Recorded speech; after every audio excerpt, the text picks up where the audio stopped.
Social મીડિયામાં સસ્તી પ્રસિદ્ધિ મેળવવા માટે ખોટી માહિતી અને અફવા ફેલાવતા તત્વો સામે સુરત પોલીસે લાલ આંખ કરી છે.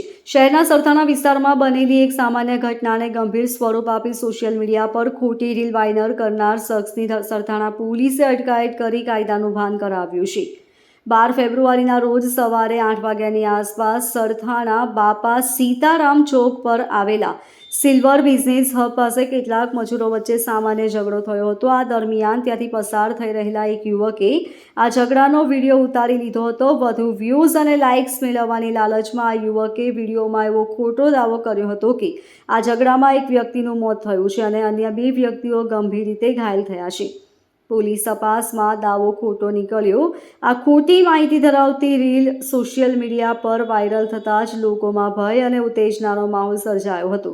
ઘટનાની ગંભીરતાને જોતા સરથાણા પોલીસ તાત્કાલિક એક્શન મોડમાં આવી હતી. પોલીસે તપાસ કરતા માલુમ પડ્યું હતું કે વિડીયોમાં કરવામાં આવેલા મોતના દાવા તદ્દન પાયાવિહોણા અને ખોટા છે. પોલીસે ટેકનિકલ સર્વેલન્સની મદદથી વિડીયો બનાવનાર શખ્સને ઝડપી પાડ્યો છે. Bureau report LK star news, Surat.